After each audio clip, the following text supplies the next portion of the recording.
Good evening. The ghost of Babri Masjid demolition has come back to haunt the BJP after 25 long years. The Supreme Court today dealt a huge blow to the senior leadership of the ruling party and revived conspiracy charges against L K Advani, Murli, Manohar, Joshi, Bharti, other than the 11, in fact the 10 other accused in the Babri demolition case. The top court also ordered the Lucknow trial court to conduct day-to-day hearings in the case and finish the trial within a 2-year stipulated period. Even as the opposition is claiming vindication and Muslim bodies welcome the move, Bharti says there is no question of conspiracy and she is ready to not just go to jail but to die for a Ram temple to be built in Ayodhya. To discuss the political ramifications, the fallout, and to get more perspective on that big development, I'm joined by 3 very special guests: Seshadri Chari of the BJP, Ajoy Kumar of the Congress, and D Raja of the Communist Party of India. Gentlemen, thank you very, very much for being with us.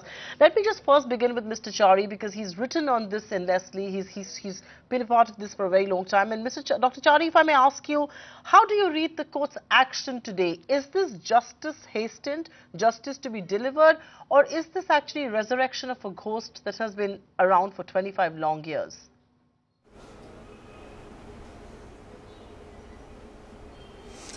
No, I think the Supreme Court has done what is absolutely within its judicious decision-making process. There is not much that the Supreme Court can do. That is the reason why it has sent it to the Lucknow bench, and it has also clubbed the other case and brought it. All these cases have been brought to the Lucknow bench. Now, wherever these cases have been left over, say about 2-3 years back or whenever it was, so it's now going to continue from the Lucknow bench.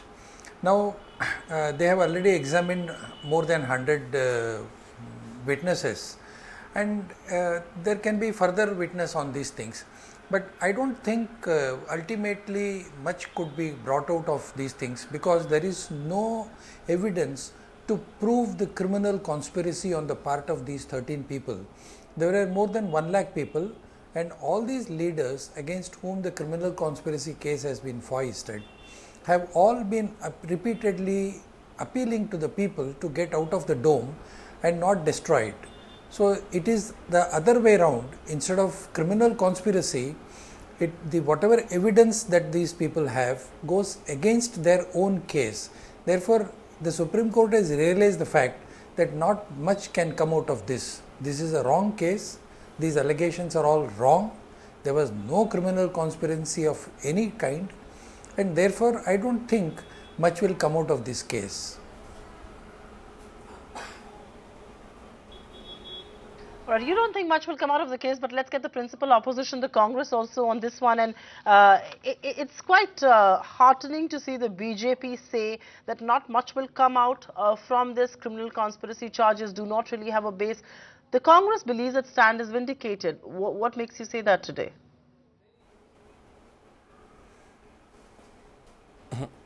No, one thing, Supriya, I think the most important thing which we need to understand is, whatever be your views on the construction of the temple there, and there are millions of people who believe that there should be a temple there, the fact is that the Indian state has to operate within the norms of the constitution and the law. It's like I'd given an example earlier also, that if in a different TV channel, that if you don't like the electronic voting machine, which the BJP didn't like earlier, and now other parties are complaining, whatever be the motive, we don't go and burn down the election commission. You go and protest. So the Supreme Court, I think fundamentally, Chari Sahib has correctly said, except for I think the mistake is on his part, is that the Supreme Court has clearly said that the law of the land has to be upheld, irrespective of however strongly you feel on any issue politically, you mobilize people. If you break the law, that is where I think the Indian state is at its greatest challenge, and that is the whole issue. Whatever be it, when political leaders, organizations, people associated with political movements take law into their own hands, if you kill somebody for what they eat, if they beat up because they belong to a different social strata, then the law of the land has to be upheld in all its majesty to ensure that this country survives. Now, I'm saying that the litigations in this case has gone for 25 years, 30 or so many years, right, from 100 odd years from the time the dispute has started.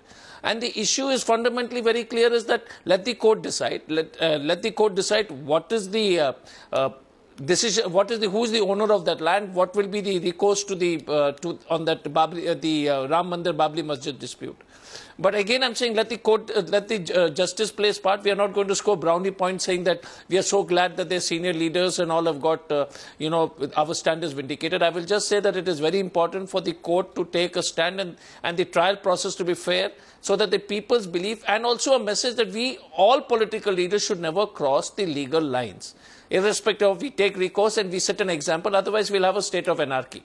And that is critical. It depresses us. I'll finish off quickly. It depresses when you hear, you know, cabinet ministers like Ms. Bharti. Fundamentally, when she issues statement like this, she also challenges what the Supreme Court is saying, and it also leads to dilution of, you know, the pillars on which our country stands on. So let the court decide, and if they are not guilty, so be it.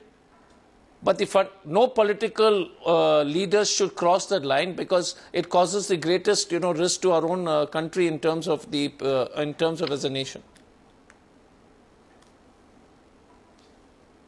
Right. I kind of note your point there that Bharti should not have made those statements. And before I come to that in just a bit with Dr. Chari there, D. Raja, I want you to quickly make opening remarks on the subject, which is this a ghost that is resurrected? Is this a ghost that is going to haunt the BJP? Or do you really believe that justice has been hastened and will be delivered soon, given that this is going to be a time-bound trial, has to be completed in 2 years, the judge cannot be removed till the justice is vindicated, is delivered, and of course it's going to be an ongoing trial on a day-to-day basis?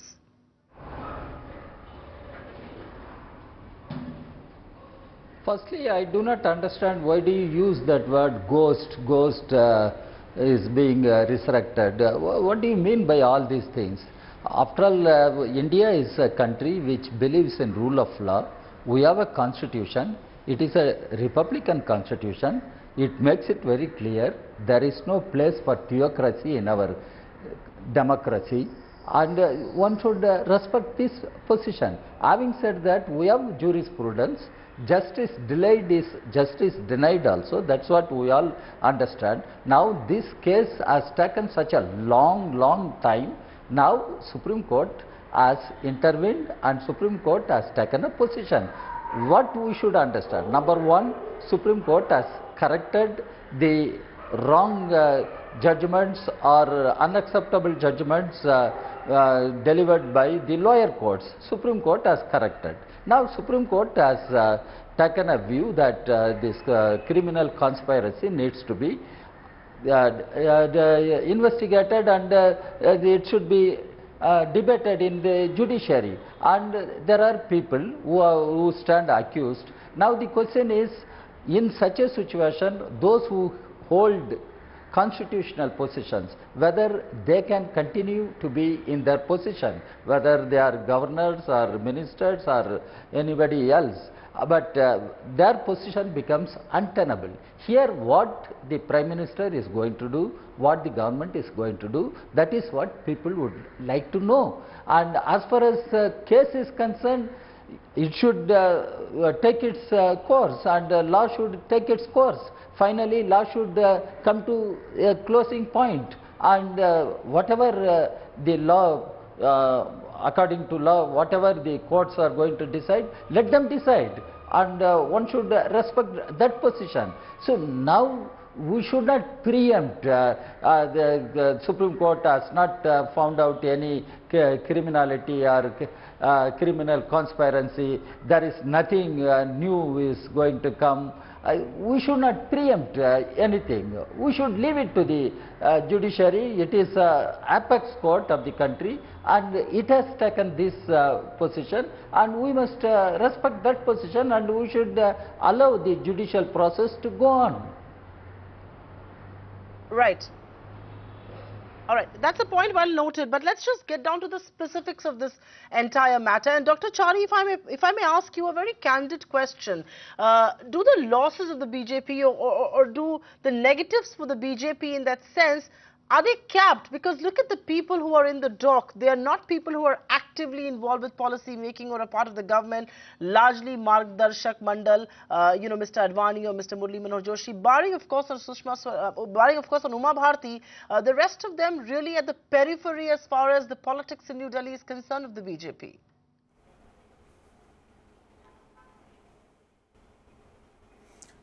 No, I don't think they are peripheral leaders. They are very senior leaders, and Margadarshak Mandal is an important outfit. It's an important setup within the party, and both Dr. Manohar Joshi and Mr. Advani are very senior members of the party who have set the party's ideology and who have been the president of the party for so many years. So it's not that they are very ordinary members or they are marginalized members. They are very important members. They are the thought leaders of the society. They are the thought leaders of the party. So it's very important. In fact, taking one of the points that was made during this debate, the question is who are the victims here? The victims are these people. These 13 people are really the victims.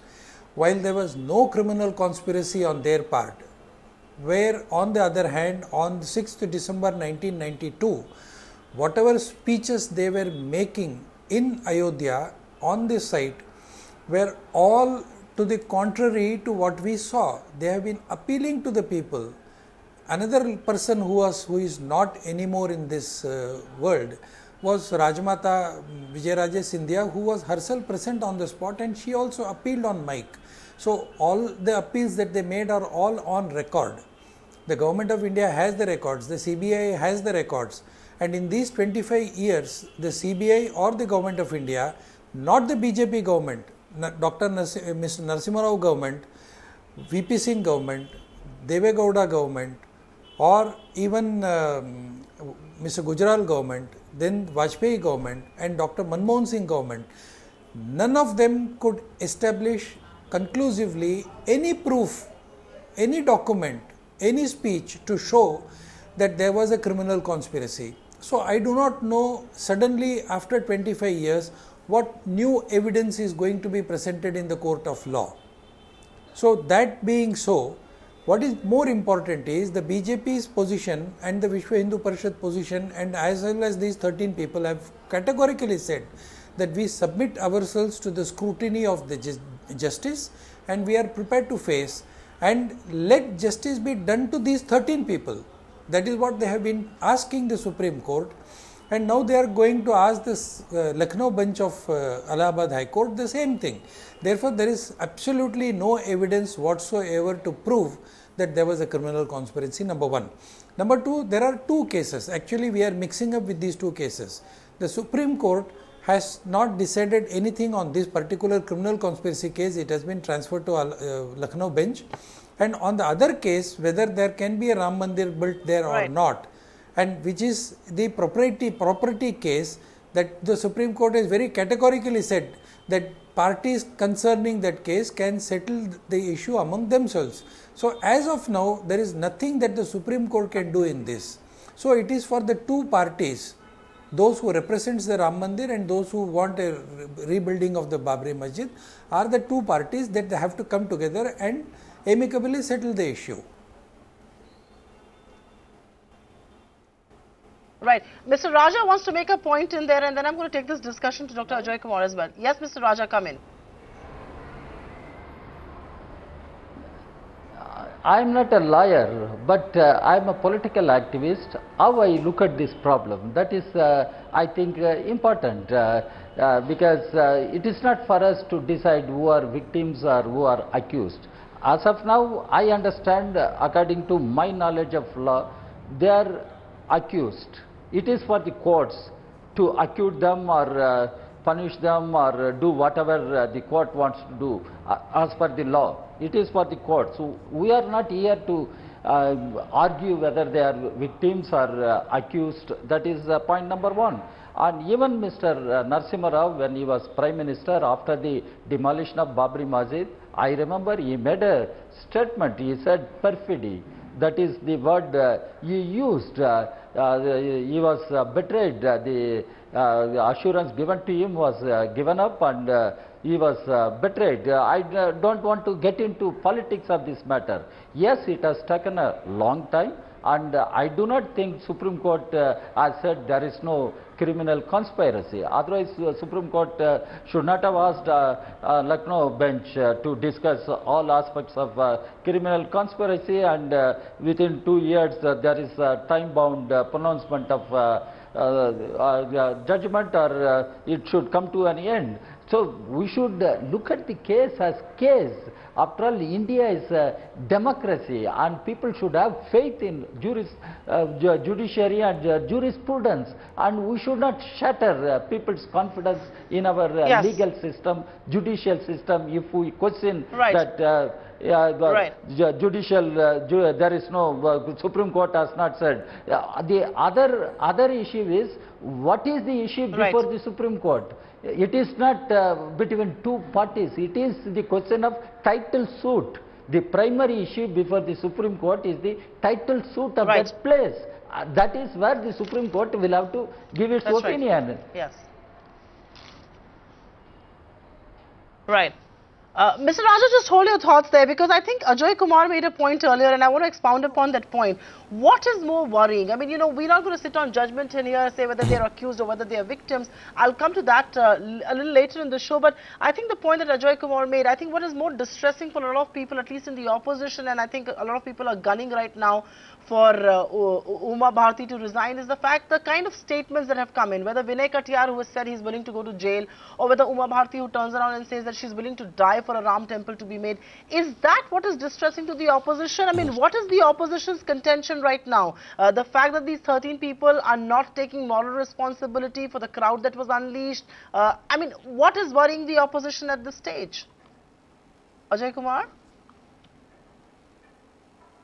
You know, Supriya, I think what should worry you and every one of us is a couple of things. One is, Chari Saab has said it very eloquently, but the fact is that such a senior person is saying that they are not guilty without the trial being completed.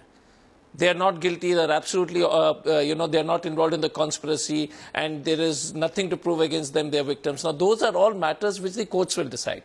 And if somebody is guilty or not guilty, that is totally in the realm of the court, and we should not comment on it because it's sub judice. So that's the second part is, have you noticed that we are becoming very similar to the way the Pakistani leaders, you know, when they talk on religious issues and on this issue, and that is where the needle has shifted. And all of us, whether, you know, we are, as Indians, as right-thinking Indians, we should be worried on this. We should definitely believe that what are the kind of polity we are taking. We are exactly replicating how the Pakistanis members of legislative and their parliamentarians speak. And that is where, you know, the Indian state was always very, had a lot of, had an international, and even the people in this country had a lot of faith that we would never cross that line. Third issue is, what happens with whether it's Akbar Owaisi, whether it is Sanjeev Balyan, whether it is the Ranveer Sena, whether it is the incident in Rajasthan, is that when the political leadership is doing a criminal act and crossing the line, whatever be your motivations and different, and the rule of law gets weakened more and more, the Indian state is slipping towards the kind of if you want to look at like the English movie Back to the Future, you want to look into the future, you can see across the border on what has happened with the Pakistanis.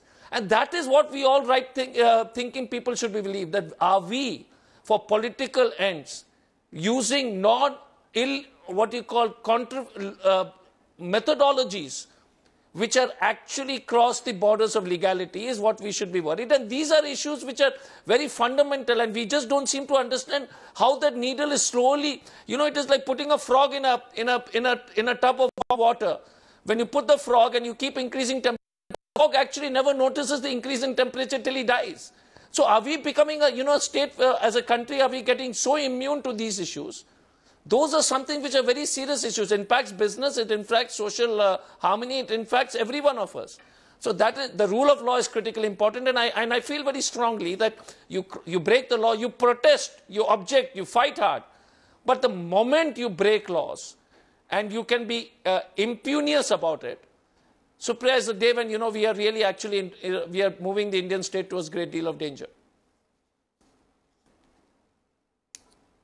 All right, a great deal of danger according to Dr. Ajoy Kumar, but I want to ask the question that a lot of commentators out there are asking, and Dr. Chari, you're known to be a candid man, and so I'm going to begin this round with you. While many people believe this may have left the BJP stumped, there are many others out there who believe this is perhaps a blessing in disguise for the BJP. It's going to be in the limelight, it's going to be in the headlines for the next 2 years, given the fact that this is going to be a day-to-day trial. It is going to keep the Hindutva agenda alive. If they are, if they are convicted, they become martyrs. If not, then the BJP would have passed the Agni Pariksha. Does the BJP stand to gain political mileage out of this?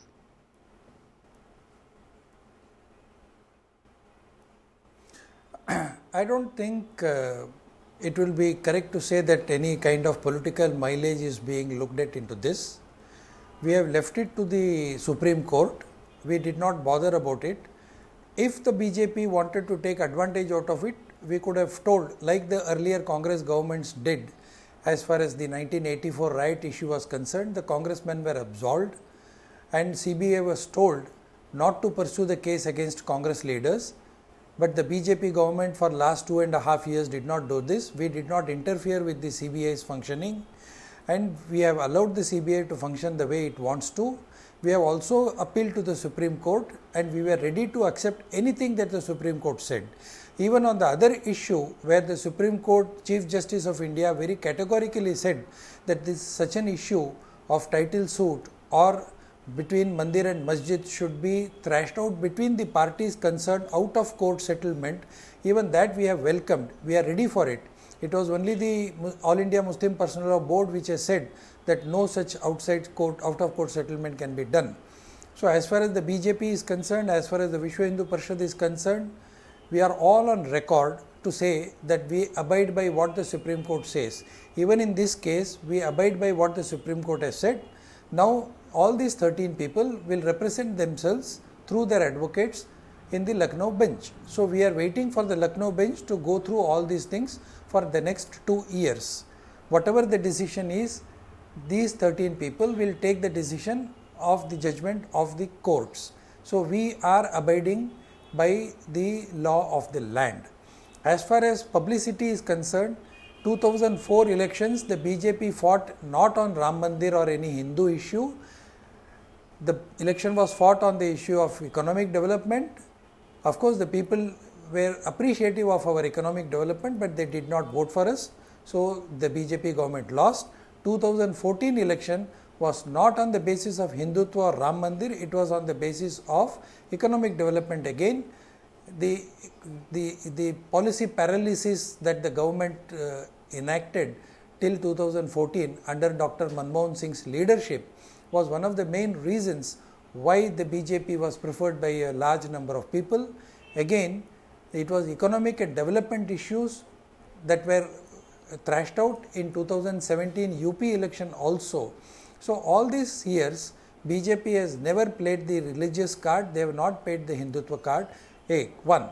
Another thing is, there is no dichotomy as far as Hindutva and development are concerned. They are not opposite words, they are one and the same. Hindutva and development go side by side, they are two sides of the same coin. Therefore, we talk about development, and if the opposition wants to strike at the BJP on the Ram Mandir issue or on the Hindutva issue, they will face the consequences of taking the clock back. So, we are not in a hurry to do anything, we are not setting the agenda at all. This is a court order, we abide by the rule of law, we abide by what the Supreme Court has said.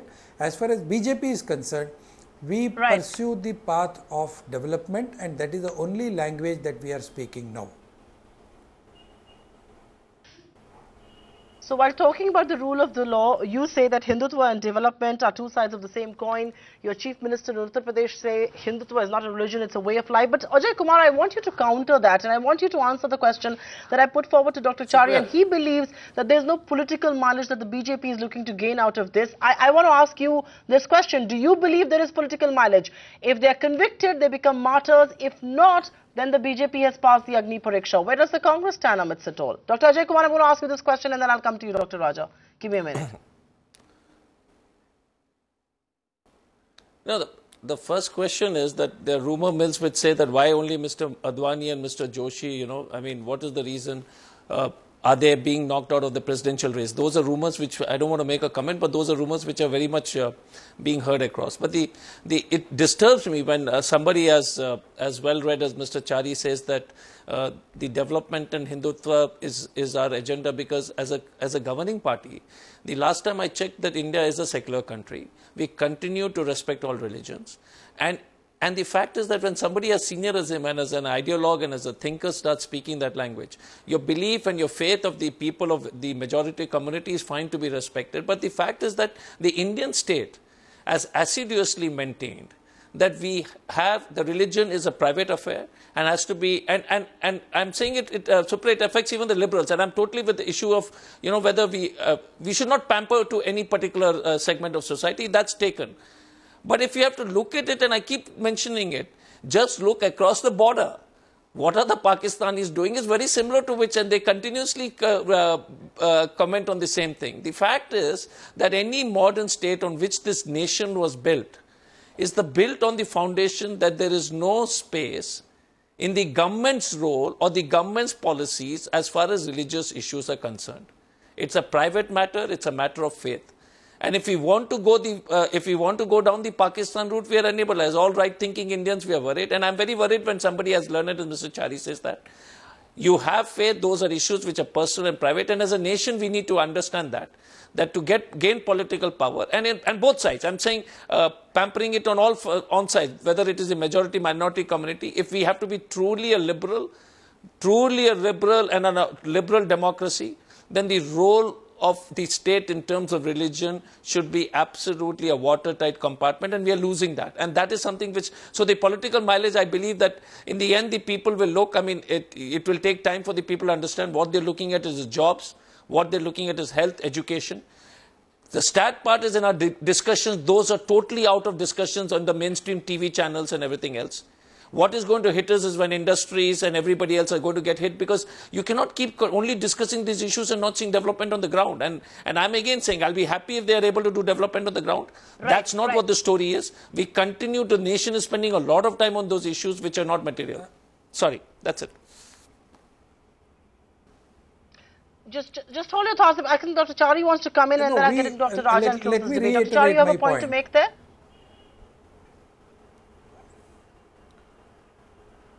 No, I am reiterating my point. We did not bring the issue of Ram Janmabhoomi at all. It was not there in 2004, it was not there in 2009, it was not there in 2014, it was not there in 2017. All along, we have been talking of development. But let me make the point once again.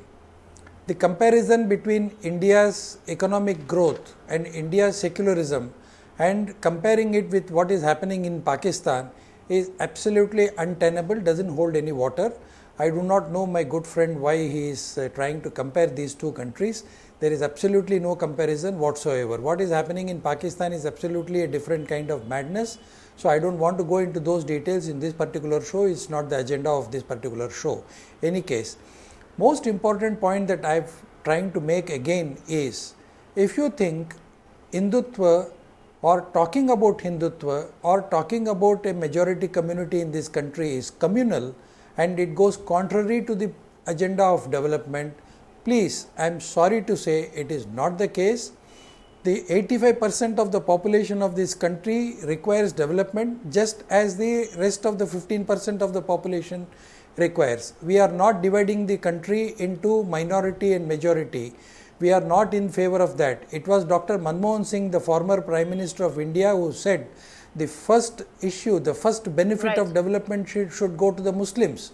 Nobody accused him of being communal. I am sorry to say, we are not saying that the development, fruits of development should go to Hindus. We are saying the fruits of development should go to the people of this country. That is what we are saying. But when we talk about Hindutva, it does not mean that we do not want development. And we talk about development, it does not mean that we do not want any kind of division on this country. So we are talking in terms of development and Hindutva, which are two sides of the same coin. They are not contrary. So if you talk about Hindutva, it does not mean you are not talking about development. We are talking about both, and I think all political parties will have to come to the centrist thinking. I'm completely running out of time here. Ajoy Kumar, go ahead and make your point. Ajoy Kumar, go ahead and make your point. I'm really running out of time here. The question is the Hindutva is not the Sanatan Dharam. The Hindutva which the BJP preachers and Chari Sahab and the ideology is totally anathema to a majority of us who belong to the majority community. Our belief is, if that is their belief, the Hindutva is what we totally reject. The BJP Hindutva is not the Sanatan Dharam which we believe in. And so those issues are, are issues of wider debate. So please don't say that it is the Hindutva represents the majority of the community. It doesn't. It represents a Nagpur ideology which we continue to resist and fight, and it doesn't represent the majority community at all. And it is not their idea of the religion or the nation. Okay. Thank you. I get your point. D. Raja, Mr. very quickly, Ajay Kumar, 30 seconds, give me your closing argument. No, Mr. Ajay Kumar, Hindutva is the same. There is no difference. No, I am not speaking. No, you must allow others also to speak. This is not the way to conduct a debate. I know Mr. Chari very well. He is my close friend. He is presenting one side of his party's agenda. Mr. Raja, he is not presenting the other side. Mr. Raja, go ahead. Mr. Raja, go ahead. Mr. Raja, go ahead. I'm giving you the last word on this show, which is there political mileage to be drawn out of this? Exactly, I am addressing that question. Instead of discussing that question, you are discussing several other issues and confusing the people. But the point is, Mr. Chari is my good friend also, and he presents one side of his party's agenda. The other side is there. Even in the last elections in Uttar Pradesh, who spoke about Kabristan? Who spoke about Ram Mandir? Construction of Ram Temple?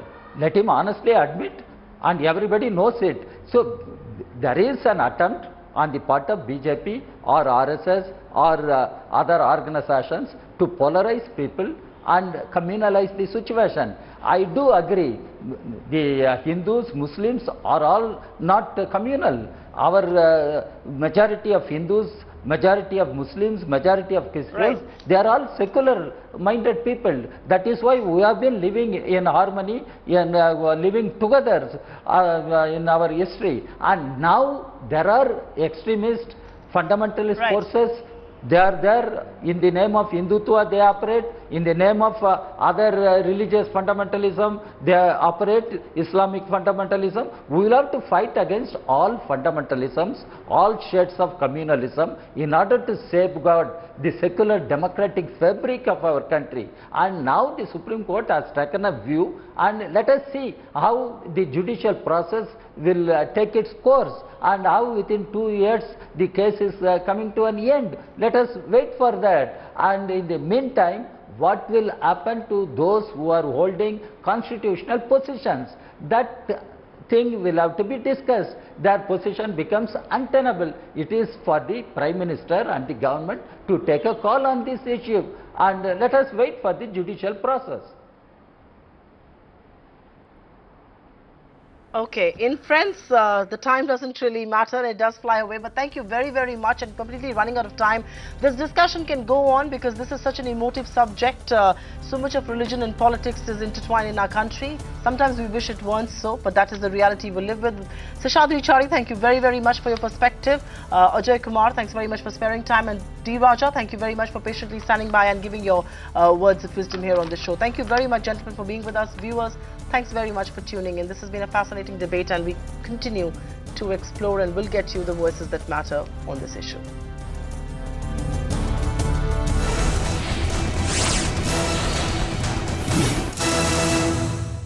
Find us on Facebook at facebook.com/ETNow, and don't forget to click the like button. You can also follow us on Twitter at ETNowLive. To stay updated with all our programming, hit the subscribe button on our YouTube channel by logging on to youtube.com/ETNow.